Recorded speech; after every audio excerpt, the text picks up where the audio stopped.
I was supposed to be asleep, but something felt off. The bedroom was too quiet, the kind of quiet that creeps into your bones and makes the air feel thick.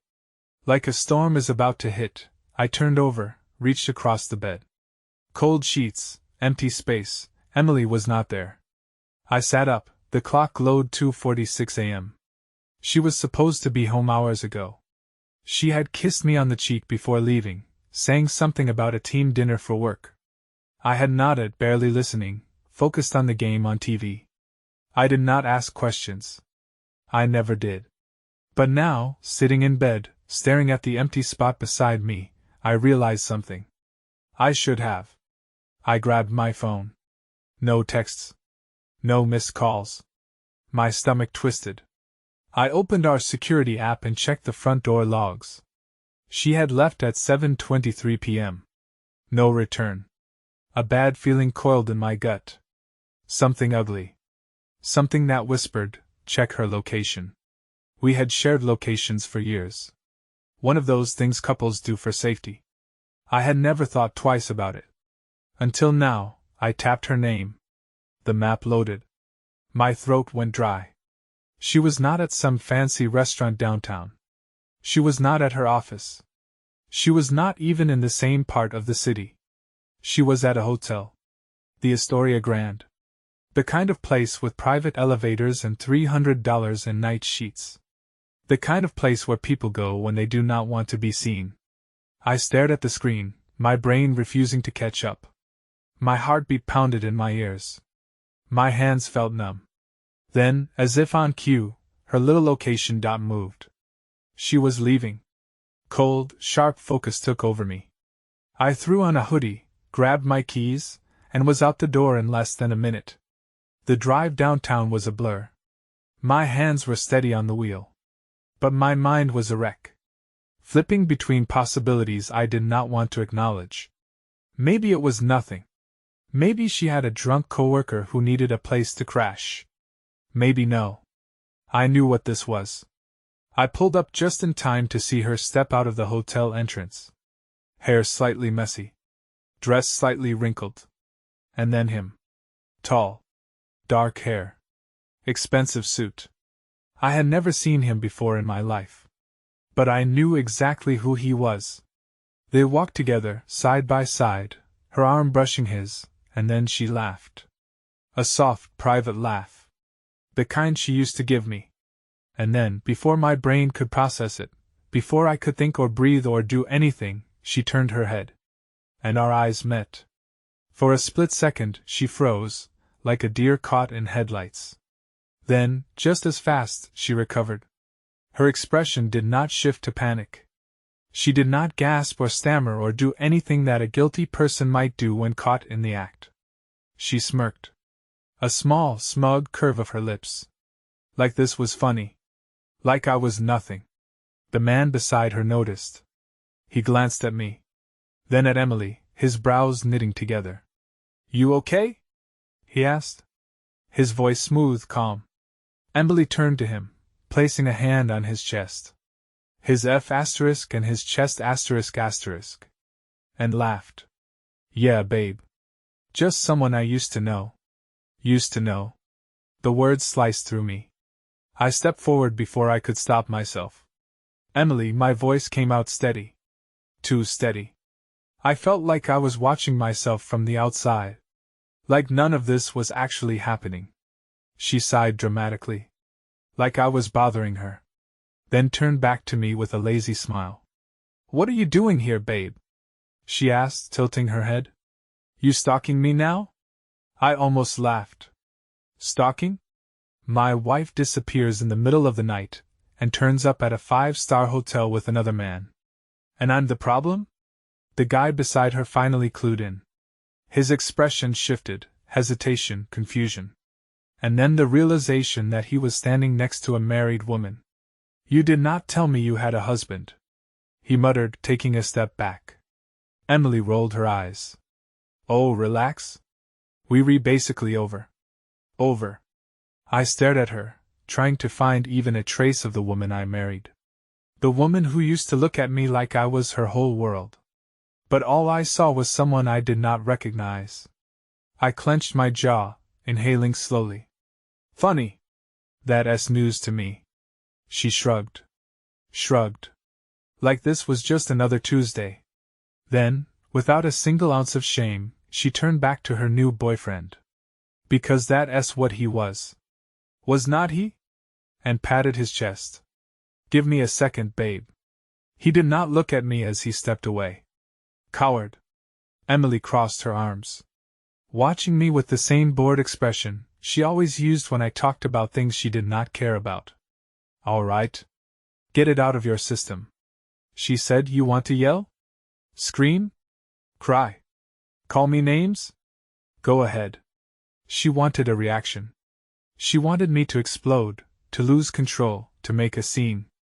But I would not give her the satisfaction. I just smiled. Smiled. And then I said the one thing she did not expect. I already took all the money. For the first time that night, her face changed. Her smug little smirk vanished instantly. For the first time that night, I saw something real flicker across her face. Confusion. Then shock. And then, just as fast, panic. What? She blurted out, her posture stiffening. I took a slow step forward, watching her unravel in real time. You heard me, I said, voice calm. I emptied our bank accounts.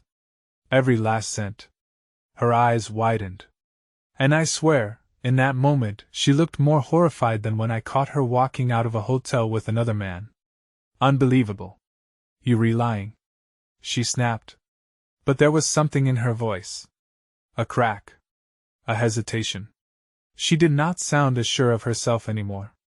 I pulled my phone from my pocket, tapped a few times, and held it up for her to see. The bank app was open. The balance? $0. She stared. You son of a bitch. She breathed, her voice shaking. That's my money too. Not anymore. I had done it the second she left for the night. Something in my gut had known. Maybe I was not ready to face it then. But some instinct, some primal survival part of me had whispered. Protect yourself. So I did. I moved everything into a separate account in my name only. Frozen the joint credit cards. Changed all my passwords. Emily's shock melted into rage. You see, not just take everything, you asshole. She hissed, stepping closer. Her nails digging into her palms. That's illegal. I shrugged. Sue me. Her jaw clenched so hard I thought her teeth might crack. She was breathing fast now. Nostrils flaring. Hands twitching at her sides. I could see the wheels spinning in her head. Scrambling for a way out.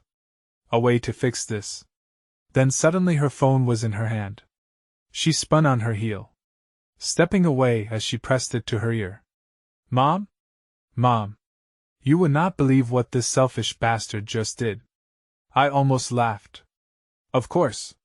Of course, she ran to Mommy. I turned, walking back to my car. I had said what I needed to say. I was done.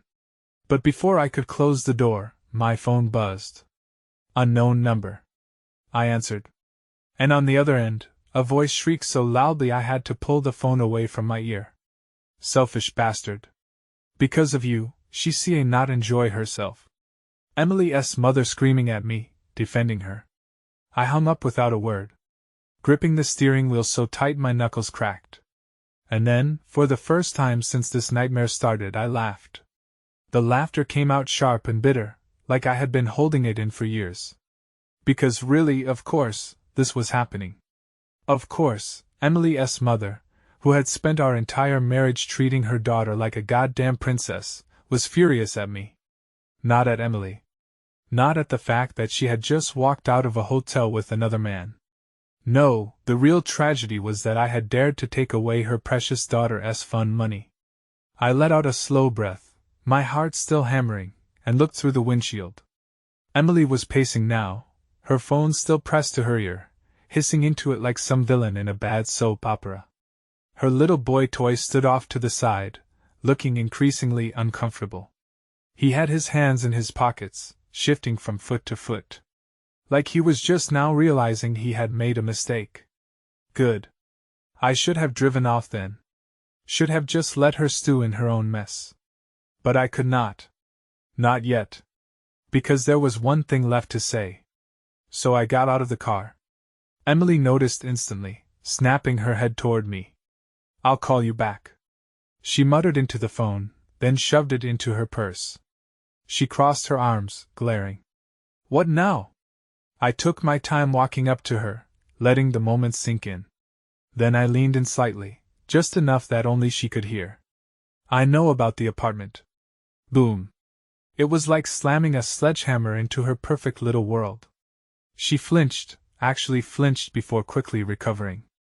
But it was too late. I had seen it. She knew exactly what I was talking about. You've lost your mind. She snapped, voice just a little too sharp. You do not know what you're talking about. Really? I pulled out my phone again, swiped through a few screenshots, and then I held it up for her. Her secret lease agreement. Her signed lease agreement. Because, see, while she thought she was so clever, sneaking around, playing her little games, she got sloppy. She had used our shared email for some of the paperwork. The notification had come in a few days ago, buried under a pile of junk mail. A lease for a one-bedroom apartment across town. Signed 2 months ago. 2 months. She had been planning this for months. Emily's breath hitched, just for a second. Just long enough for me to see the moment she realized there was nothing left to say. Checkmate. I took a step back, slipping my phone into my pocket. You were never going to tell me, were you? She said nothing. I shook my head, smiling to myself. Enjoy your new place, Emily. Then I turned and walked away. This time, she did not try to stop me. But just as I reached my car, I heard something behind me. Crash. I turned back just in time to see her phone shatter against the pavement. She had thrown it. Full force. Her hands were clenched into fists. Her face twisted in pure, seething rage. She looked unhinged, like a rabid animal backed into a corner. And then, without thinking, she screamed at the top of her lungs. You're going to regret this. Maybe. But I seriously doubted it. I did not look back after that. Just got in my car, started the engine, and drove. The city lights blurred past me, neon streaks against the windshield. My pulse was still pounding. The adrenaline still buzzing in my veins. But underneath all of it, beneath the anger, the betrayal, the sheer insanity of what had just happened, there was something else.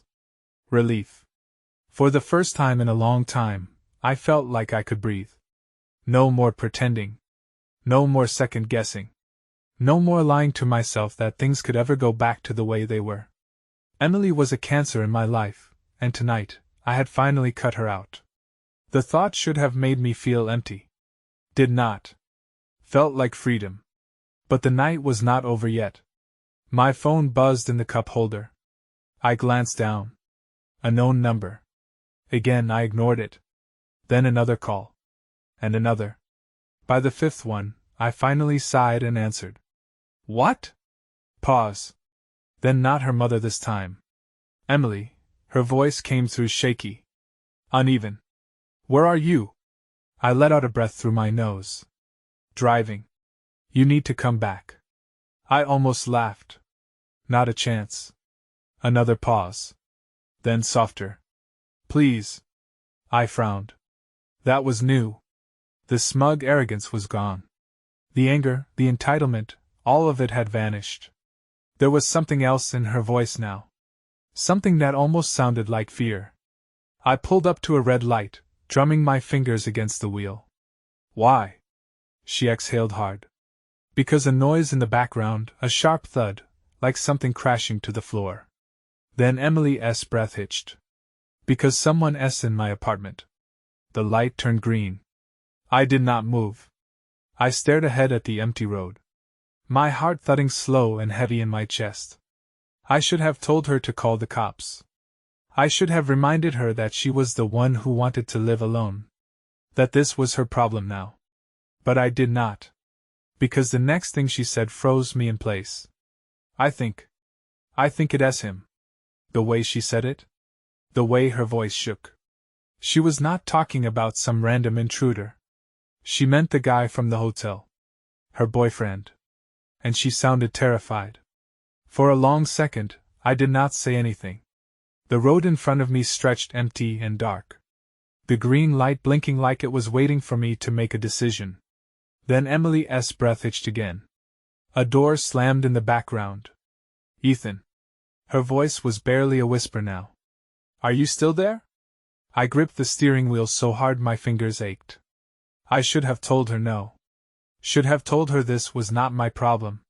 That she had made her bed and now she could damn well sleep in it. But something in her voice. Real fear. Real panic. Dug under my skin. And against every ounce of my better judgment. I muttered a curse and slammed my foot on the gas. Keep your phone on, I said, voice low. I'm on my way. 15 minutes later. I pulled up outside her new apartment. It was a modern building. Sleek glass windows. The kind of place people get when they're restarting fresh. And right now all the lights in her unit were on. Emily was standing by the window hugging herself. She was still in that same red dress. But now her hair was messy. Her bare arms wrapped tight around her own body. She looked small. Fragile. I got out of the car. And that's when I noticed something else. The front door to her apartment. It was open. Wide open. A bad feeling curled in my gut. I jogged up the steps, pushing through the doorway without knocking. The second I stepped inside, I knew something was wrong. The place was a mess. A chair knocked over. A broken wine glass on the floor. And the worst part. The air was thick with that heavy charged feeling. Like when a fight has just ended. And something ugly still lingers in the room. Emily spun toward me the second I entered. Oh, thank God. She rushed forward, grabbing my arm. Her fingers were ice cold. He was here, Ethan. He just left. I looked around the apartment again. My jaw tight. What happened? She swallowed hard. He was waiting for me when I got here. Waiting. That word sent a fresh wave of unease through me. She kept going, her voice tumbling over itself. He was pissed. He said I humiliated him. Said I made him look like an idiot. Her voice cracked.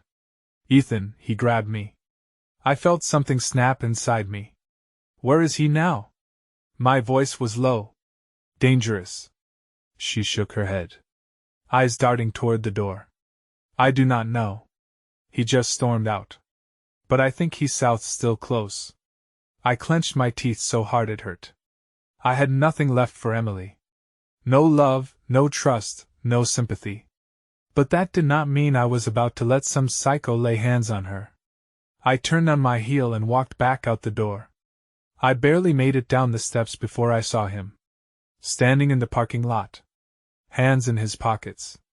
Watching. I stopped. He did not move.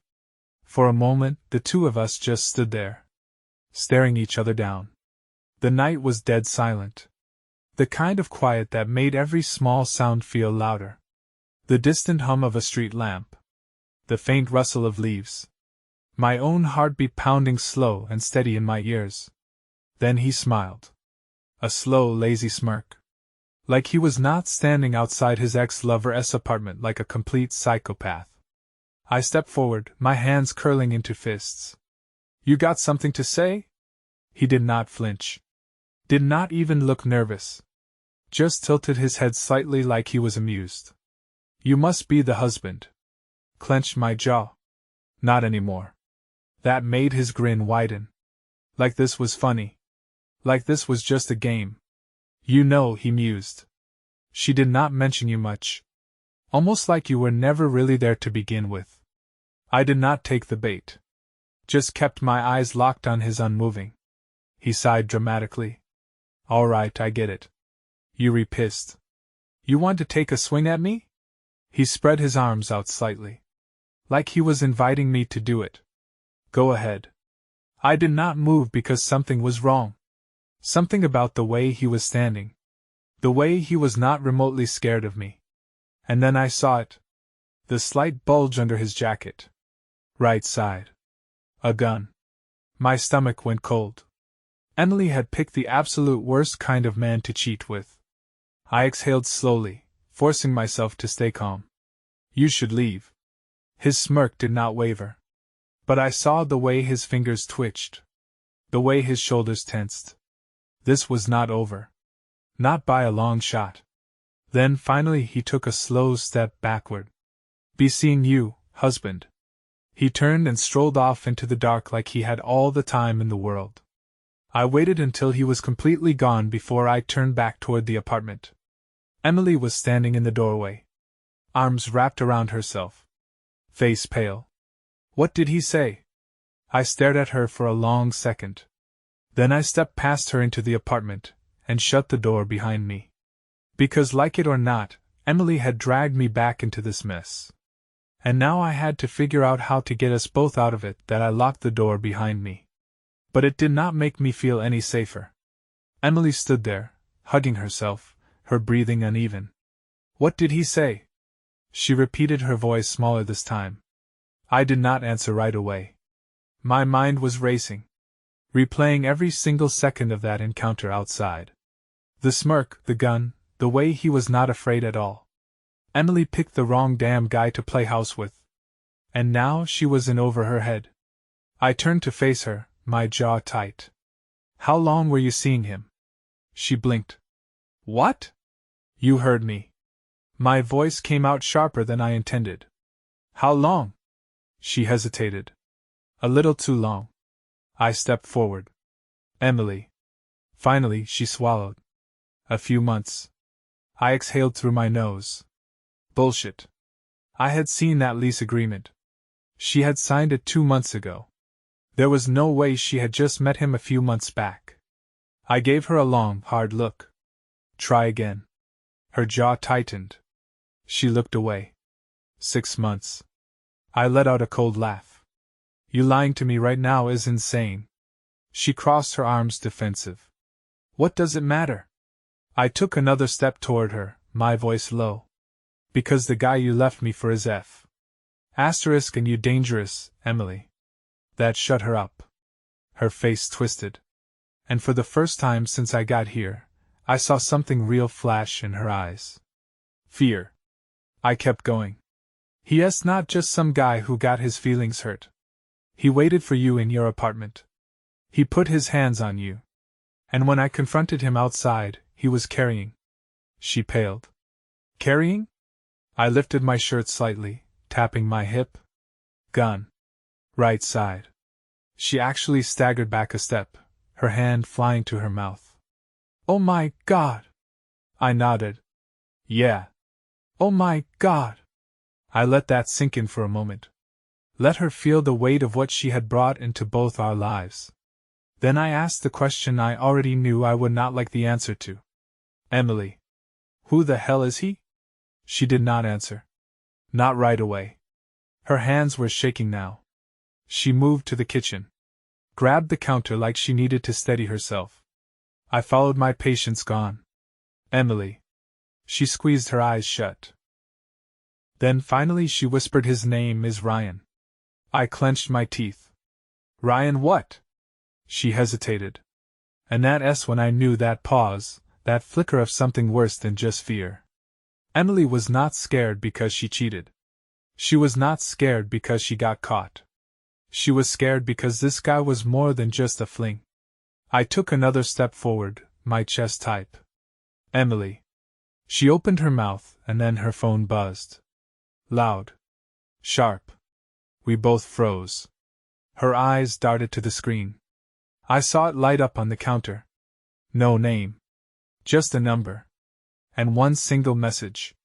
Open the door. The blood in my veins turned to ice. Emily's breathing went shallow. Ethan. She whispered. Then a knock at the door. Slow. Deliberate. I turned my head toward the sound. My heart hammering so loud I could barely hear anything else. Emily was trembling now. her fingers clutching the edge of the counter so tight her knuckles had gone white. The knock came again. Then a voice. Calm. Steady. I know you're in there. The air in the apartment turned thick. Suffocating. Neither of us moved. The knock came again. 3 slow, heavy taps. Each one felt like a hammer against my skull. Then his voice. Emily. Just her name. Nothing else. But the way he said it, like he was completely in control. Like he was not standing outside an apartment he had broken into just minutes ago. Like this was not a goddamn nightmare spiraling out of control. Emily was shaking so hard I thought she might collapse. Her hands clutched the counter. Her lips slightly parted. But no words came out. I moved first. Quick. Silent. I grabbed her phone and flipped it over. My thumb tapping the screen. The message stared back at me. Open the door. I tapped out of it, my stomach twisting, and went to her call log. His number was everywhere. Missed calls. Received calls. Texts. Ryan had been blowing up her phone for days. I turned the screen toward her. You want to explain this? Her mouth opened. Closed. She let out a small broken breath. I did not think. Another knock. Harder this time. Emily flinched. I kept my voice low. Controlled. How long has he been threatening you? Her eyes were wide. Glistening. I do not know. She whispered. He was not like this before. I almost laughed. Was not like this before. Did she think monsters just show up out of nowhere? No warning signs? No cracks in the mask? She had been blind. And now I was standing in the middle of her goddamn disaster. I took a breath and focused. I needed to get us out of this. The apartment was small. One way in. One way out. If I opened that door, this could go south fast. If he was carrying outside like he had been earlier, then this was not just some angry ex-boyfriend situation. This was something else. The lock on the door was flimsy. It would not hold. I looked around. Needed a weapon. A knife. A pan. Hell, even a bottle. Something. My eyes landed on a heavy glass vase on the side table. Not great, but better than nothing. I grabbed it, feeling the weight in my hand. Emily watched me, her breathing shallow. What are you doing? I ignored her. Kept moving. Thinking. We needed a way out. If we stayed locked in here, we were sitting ducks. I turned toward the window. We were only on the 2nd floor. A jump would not kill us. The knock came again. Then his voice calm, patient. Too patient. Emily. I felt her stiffen behind me. Ryan sighed. Almost like he was bored. I'm not gonna ask again. My grip tightened on the vase. Then the doorknob twisted. Emily gasped. I turned my head just in time to see the lock start to bend. The door was not gonna hold. I did not think. I moved. I grabbed Emily's wrist and pulled. She let out a small cry, but I did not stop. I dragged her toward the window, yanked it open, and shoved the screen out. Go! I ordered. She hesitated. Ethan, go! The door shook behind us. Cracking. She sucked in a breath, and then she climbed onto the ledge. I turned back toward the door, my heart slamming against my ribs. Then the lock snapped. The door burst open. Ryan stepped inside. And the first thing I saw, the gun in his hand. Me slowed. Ryan stepped into the apartment like he owned the place, like he had all the time in the world. His dark eyes flicked to me, then to the open window behind me. He saw. He knew what I was trying to do. And he smirked. Like this was funny. I barely had time to register it before he raised the gun. Move. Now. I lunged. Not away toward him.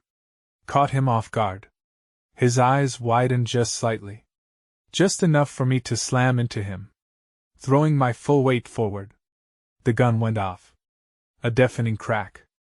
The smell of burnt powder filled the air. But I did not feel pain. I did not stop.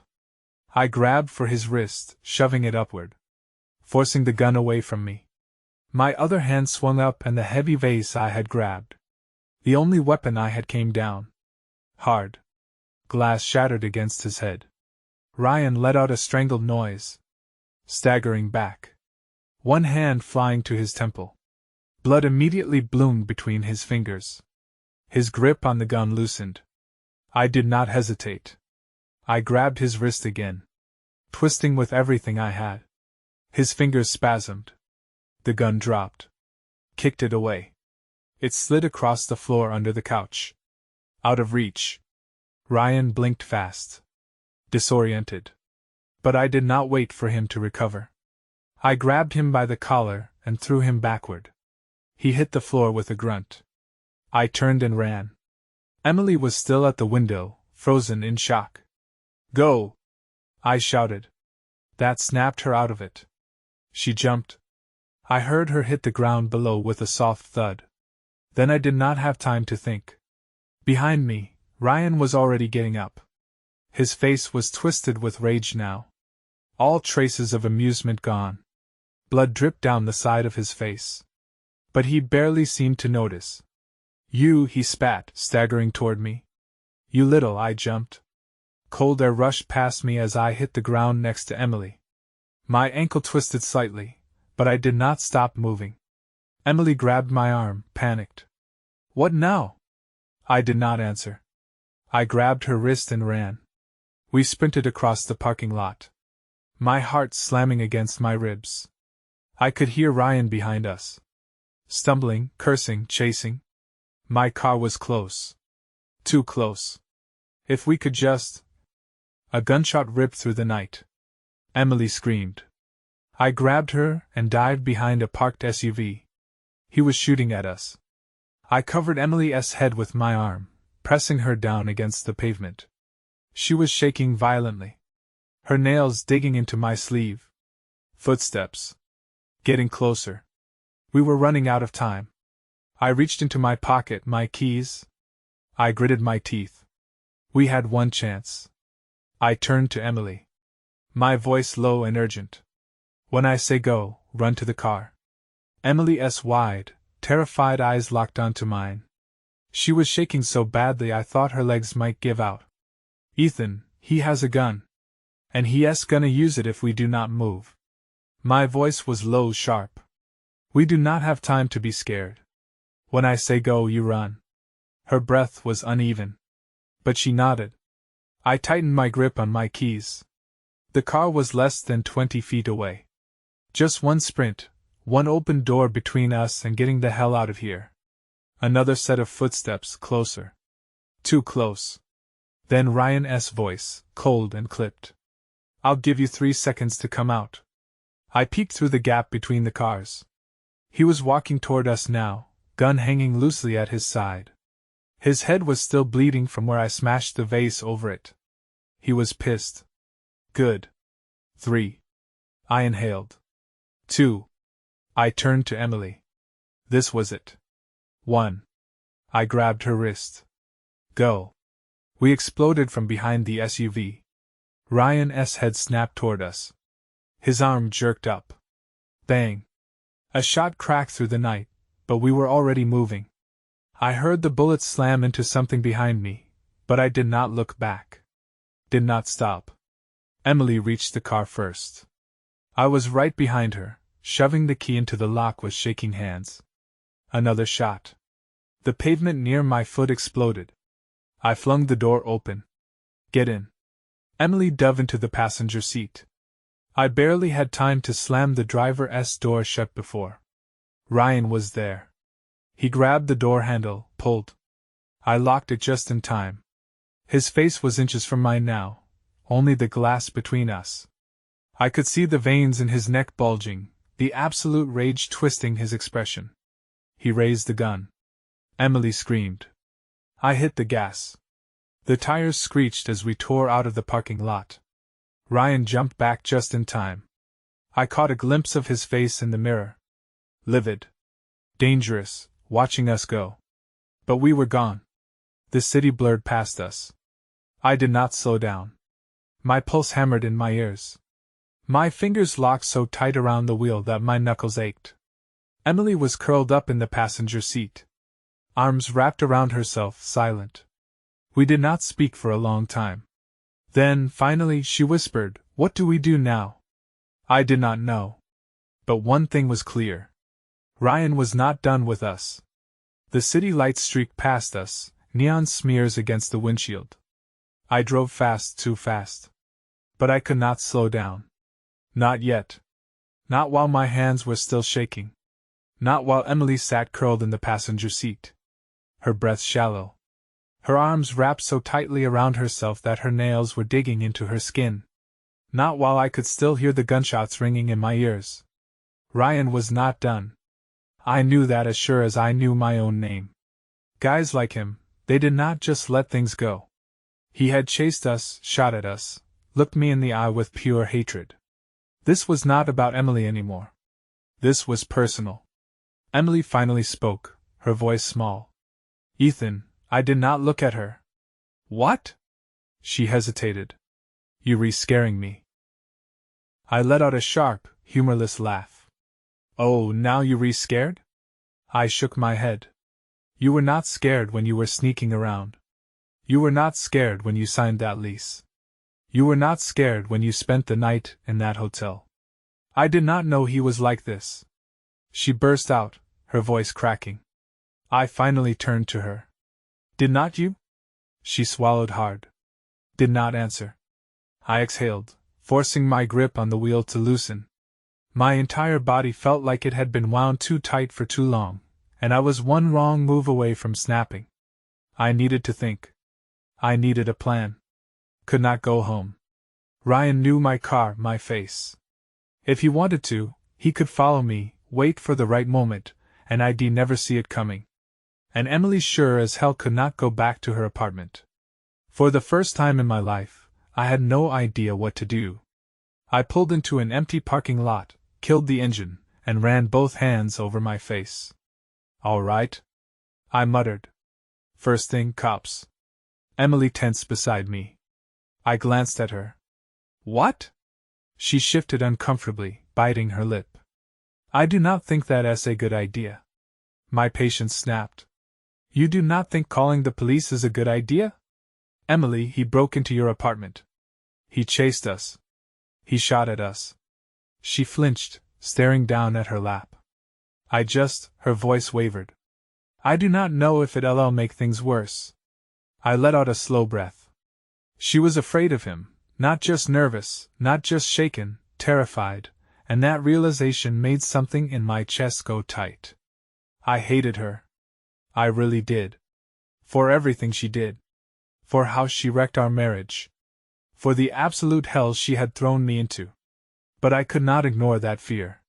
I sighed, leaning my head back against the seat. "Then what?" "We just hide forever." She stayed quiet. I shook my head. No, I was not spending my life looking over my shoulder for some psycho with a gun. We needed to end this. I pulled out my phone, fingers hovering over the screen. Then I turned to Emily. "Tell me everything you know about him." Her face paled. "Ethan, everything." My voice was firm. "No more lies. No more bullshit. We need to know what we're dealing with." She swallowed. Then looked away. And finally she started talking. Ryan was not just some random guy. He was not some coworker or an old friend or some fling she met by chance. He was connected. Not to a job. Not to some corporate firm. To people. Dangerous people. I sat there listening, my blood running cold. I had thought this was bad before. But now I realized we were in way over our heads.